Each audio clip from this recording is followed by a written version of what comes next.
Hi everyone, I'm Olwen Cade and this is Olwen Cade Living Soulfully Tuesday Night Live for the 30th of June 2020. How are you all out there tonight?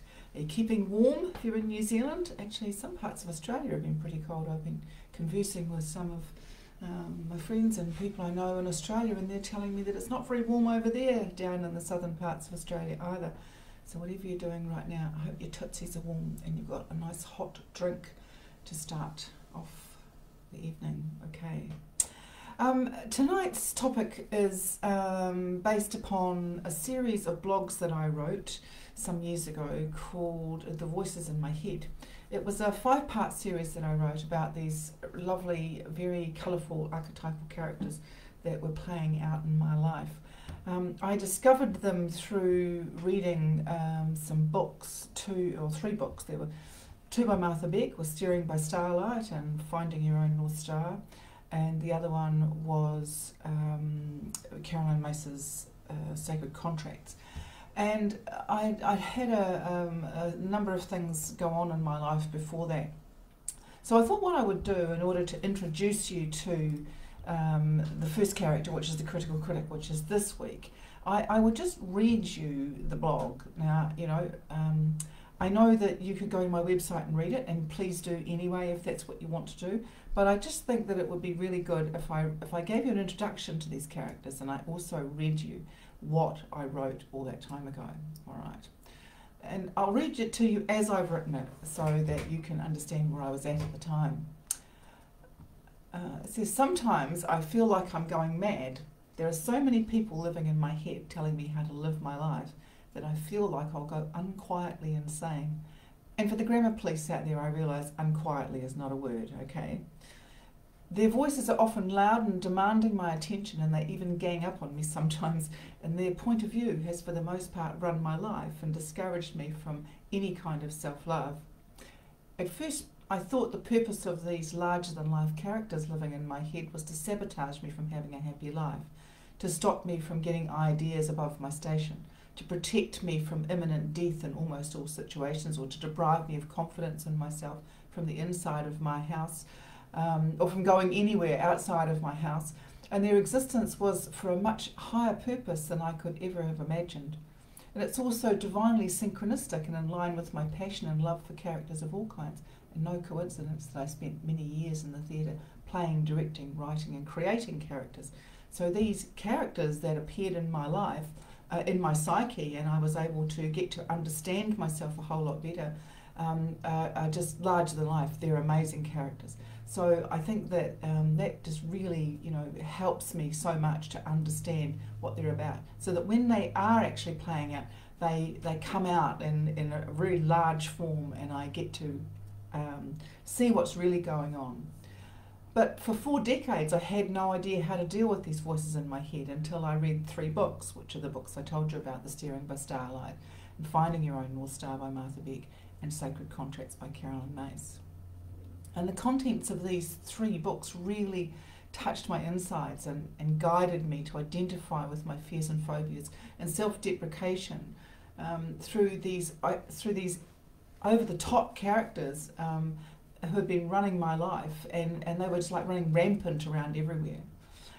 I have an overactive imagination, or so my mother told me. I'm not sure that it was a good thing, but it has given me the gift of seeing these voices for who they really are.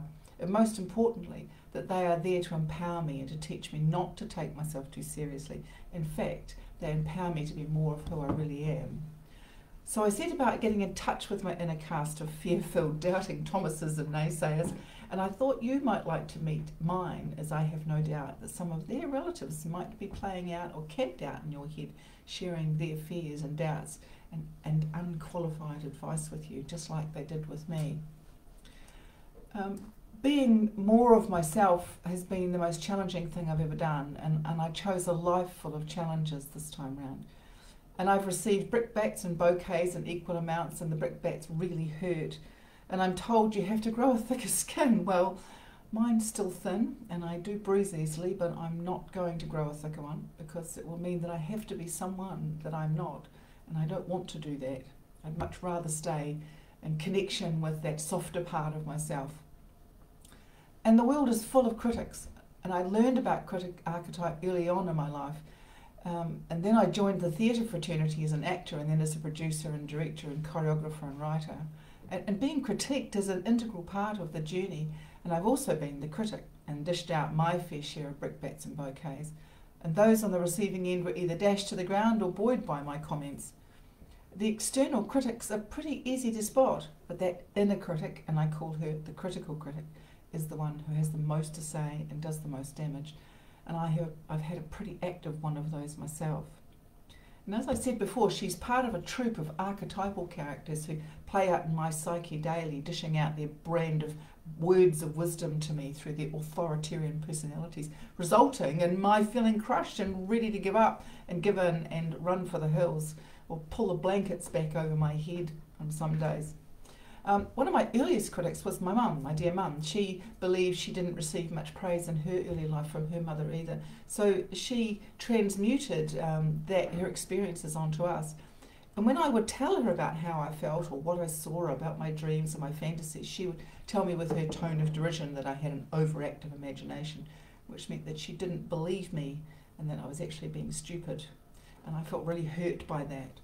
Well, but bless her for challenging me in that way. I mean, by doing that, she kind of forced me to look at this and go, you know, do I believe her, or is there something more to this? And her actions just made my imagination grow even bigger and brighter. So I thank her for that.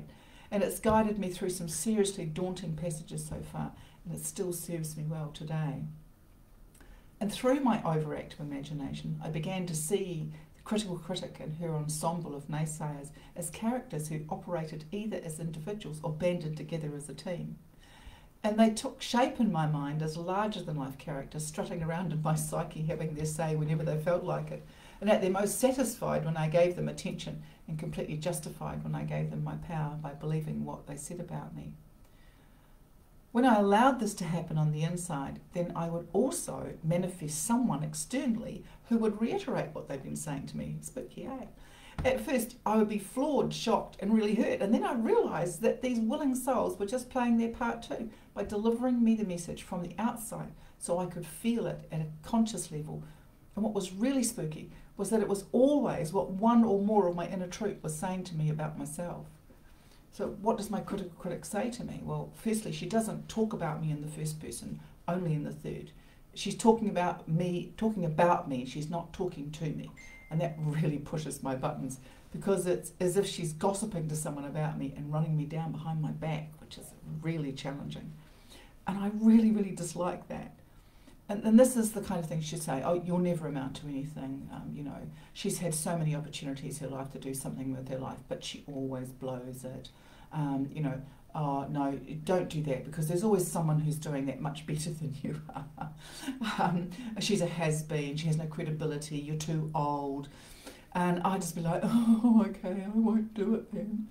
And I can see her in my mind's eye, and this is what she looks like. She's got average height. She's of average build. All around, she's actually pretty average.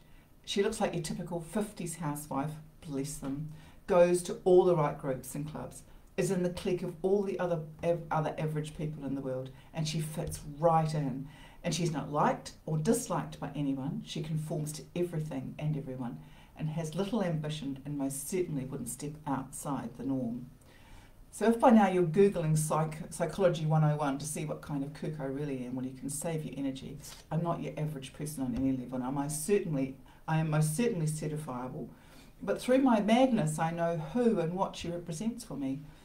A critical critic is who I have felt I should have been so that my life would be easier and supposedly happier. And that's the thing, you know, about we conform to everything so that things will be easier, so we'll be accepted more easily and more readily, and that people will like us because being liked is really important to us, but it doesn't make us happy. And that's what I discovered through these wonderful characters. But you know what? I would have really lost my mind being here. And it wasn't in part, and it wasn't in part of my soul's journey to be here. It wasn't for me to go down that road and follow that vein of being average. And it doesn't mean that she didn't try her hardest to live through me, and that brings me to the word should. You ban it from your vocabulary. It's filled with obligation and regret and conformity and blame. So don't think that you should have been or should be doing something, because that's your critical critic, self in there telling you, well, don't do that, you should be doing this. Where did she come from? Well, she's a manifestation of the era I was raised in. My parents' and grandparents' mantra was, what will people think? They all judged each other on so many levels. Women knew their places and weren't encouraged to be anything more. And I believe women born in the 50s, 60s and 70s, and that's my era of being born and growing up and doing high school and school years, are the bridge builders for the new generation of women who are now offered mostly unlimited opportunities to live their lives however they wish.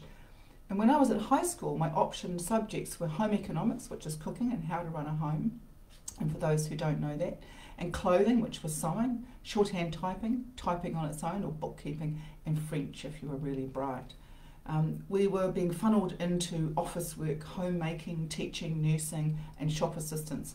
And that was until we were either married or pregnant, and preferably married first. Well, that didn't happen for me. And then we left the workforce and became homemakers, and women didn't have ideas above their station, as my mother would remind me with regular monotony. And yet she was far from the norm herself. My mum actually didn't fit in to that 50s housewife thing. She was really outside the square when I look back at her now, and I'm very proud of her for that. And so how did I deal with my critical critic? Well, I talk to her now. And I tell her that it's okay to truly be her. And if she's happy being average, her average self, well, that's okay. But not to try and change me to make herself feel better. And she told me that she actually wants to be more like me. Can you believe that? I think that's a real turnaround. It's amazing. And the rest of the troupe are all sitting in the corner tut-tutting, calling her a traitor, but we'll work on them too. And I'll introduce you to more of them over the next few weeks. There's my superhero self, the rescuer victim. There's Petal, my iridescent winged dragon who believes that the sky is falling and we're all going to die. And there's the drill sergeant major who goes around yelling, get a job, get a haircut, believes that everything should be a certain way.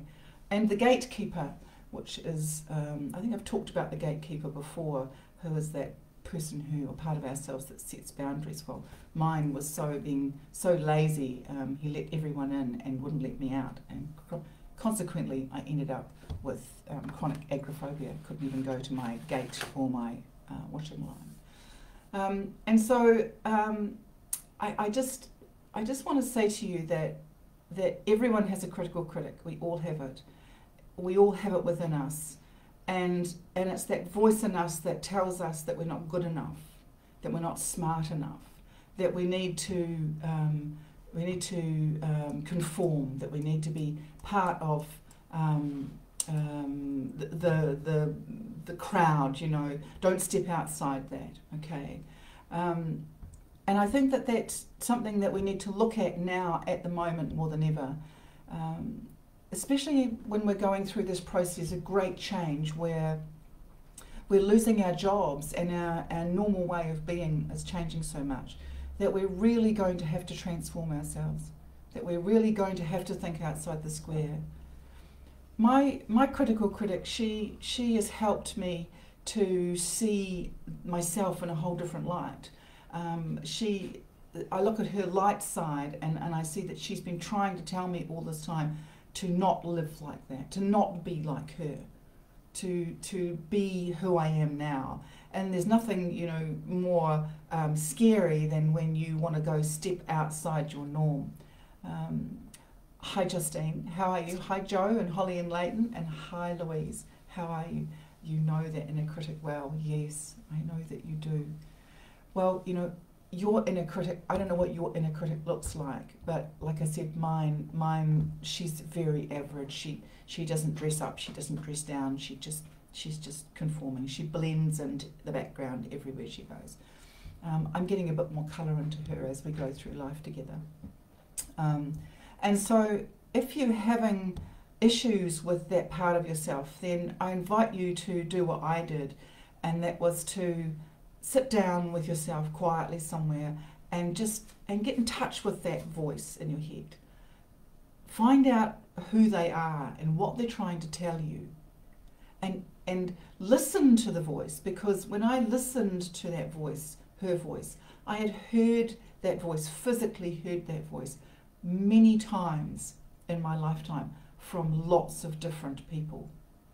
I think the person I heard, the people I heard it most from were women, were other women who obviously had also heard that voice from other women. But that's just me, right? I didn't hear it from men. I hadn't heard that. There wasn't a male voice that I heard. My drill sergeant major, he's a male. He has that kind of, he's got that big booming male voice, but not the critical critic. She was very much woman. Hello, Monica. How are you, dear? Welcome. And so get in touch with that critical critic and sit down and listen to him or her, whoever it is, and try and picture them. Let them show themselves to you in your mind's eye, and get a sense of what they're about, and also how they play out in your life. When you hear yourself self-criticizing, and like I said, mine was always in the third person, like I was being talked about, not being talked to, which was really interesting. I had no idea that was how that was playing out. So it's like, oh, you know, and there's nothing more kind of jarring to us than to think that people are talking about us in a negative way. But when it's actually ourselves, inside ourselves, that's even more alarming. Kind of like, whoa, I hadn't seen that coming. And I didn't.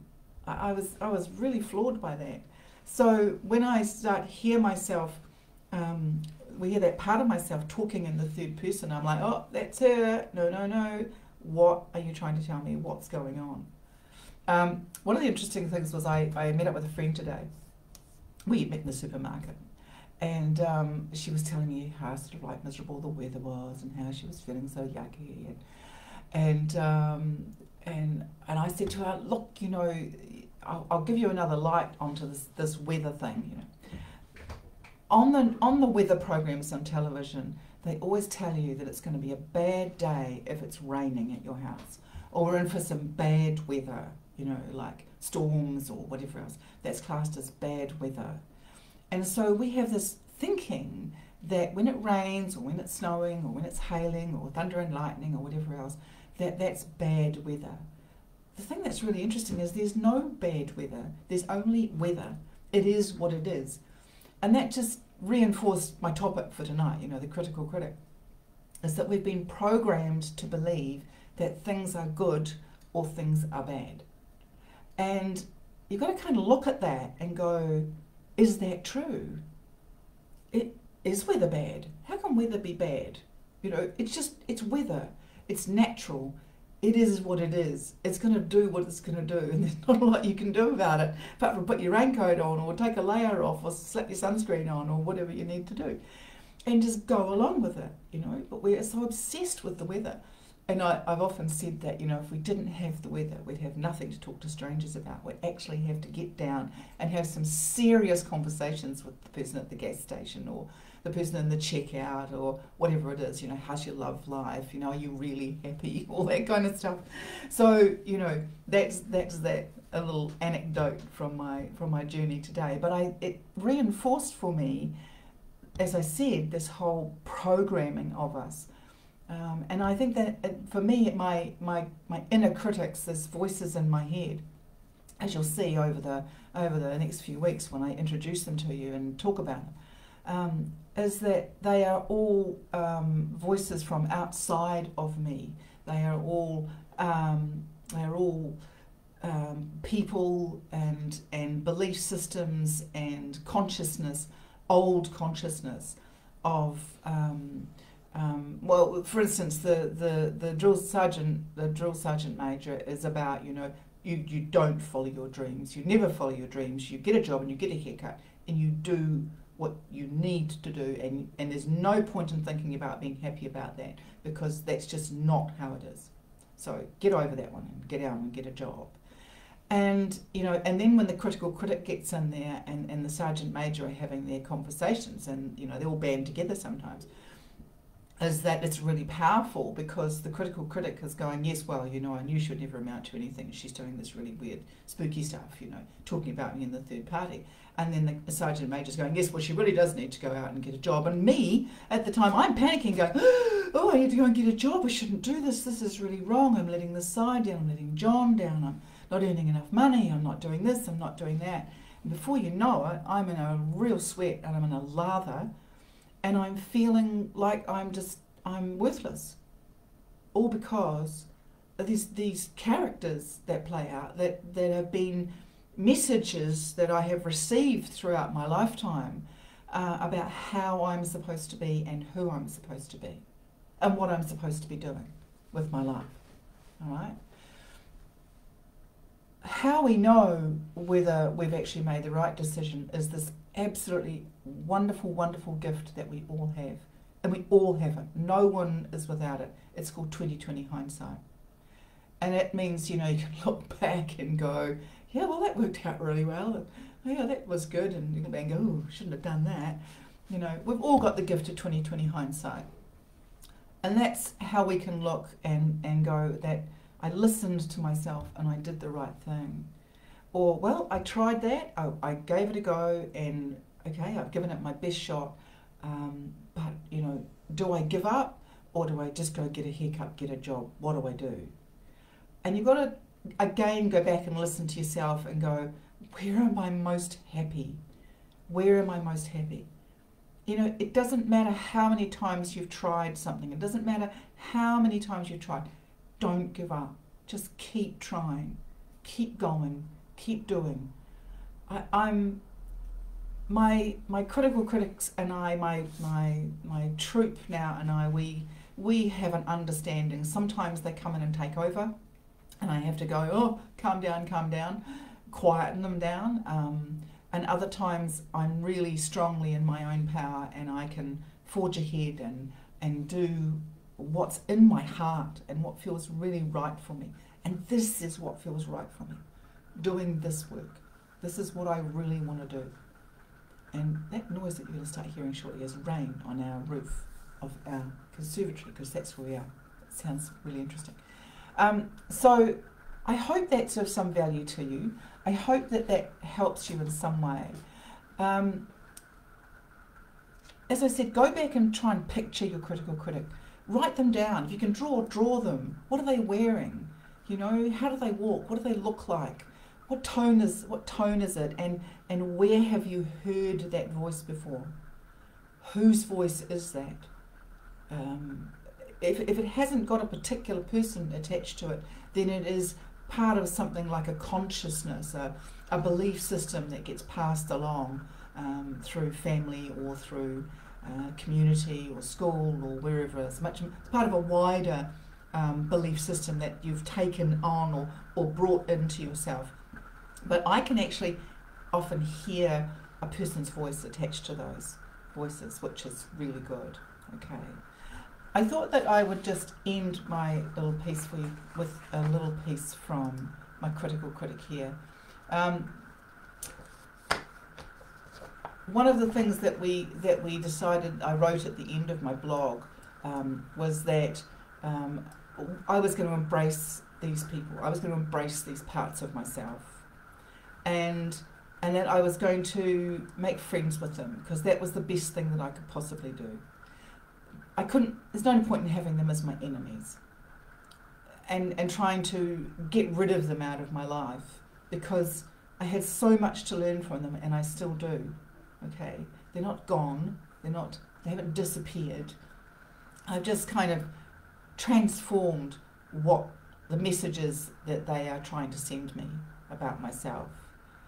And I think that sometimes, you know, they lacked love. That part of myself lacked a lot of love. All right, and in the one I'll talk about as far as the superhero is concerned, I talk about Superman, you know, and how Superman was there saving everybody else. And who saved Superman? You know, what saved Superman was Lois Lane's love. And so, in order to transform my critic and the other members of the troupe, I had to just love them and find something funny about them and have a giggle about them. And that's why I wrote my blogs. On this page here where we've put the live program up, I've put some connections to the blogs, especially the Critical Critic one, so you can go and have a read if you want to, of the other ones that are there too. And I just decided that I needed to have a humorous view of them rather than a really, really serious view of them. So when you find them, don't take it all too seriously. Try and see the funny side of them. And I wanted to just finish with this part from my Critical Critic. And it says that, you know, that my Critical Critic and I are signing off. We're going to do something out of her comfort zone. That'll get the tails, that'll get the tongues wagging. So, you know, if you're doing stuff that's getting tongues wagging, if you're going out there and people are going, ooh, look what she's doing, ooh, look what she's doing, look what he's doing, ooh, wow, never thought they'd do that, then you're probably on the right trail, okay? As long as it's not breaking the law or anything like that. But, you know, if you're causing a bit of a stir, then you're probably doing something that's really pushing other people's buttons who haven't quite found the courage to live outside their comfort zone. And they're probably in that lovely average group of people who just do everything averagely, you know. They live their life in an average way. And that will be pushing their buttons. So if you're getting that kind of feedback or from people outside of yourself, then that's probably what's going on, okay? So thank you all for being here. And next week, oh, we've got some more people. Hello, Bittu, how are you? Hi, Joe, how are you? Lovely to see you, Joe Bailey. Yeah, it's true. How true? Yes, it's true, isn't it? You want to stir the pot? That's what happens. All right, my darlings. Lovely to see you all. Okay. Next week we're going to be talking about who's my one next week. I think it is the gatekeeper. Yes, the gatekeeper. That's a really interesting one. I've talked about the gatekeeper before. If you've ever had agoraphobia, if you suffer from anxiety, if you find it really difficult to perhaps go outside your house or any of those things, anxiety is a big one, then, and you have problems with giving things away that you don't have, like giving your power away and things that you don't have, then that's the one for you to come back and have a listen to. And also just a reminder for you that we have Thursday night starts the Connect to Your Spirit Guides through the Pendulum workshop. It's a 3-week workshop. There's still places available. Thank you, John. It's $55 for 3 weeks and it's on Zoom, so you don't have to go out of your house and you don't have to be in New Zealand. Okay, so it'd be lovely if you wanted to join me for that, and I'd love to share with you how I connect to my spirit guides. John and I have filled volumes and volumes of books as they have dictated it through my pendulum and my pendulum board, and we've had some wonderful, wonderful insights from them. So if you feel like joining us for that, we'd love to see you, all right? So thank you all very much. I love that you join us, and keep warm, keep dry, and go and check out the voices in your head. Okay, bye for now.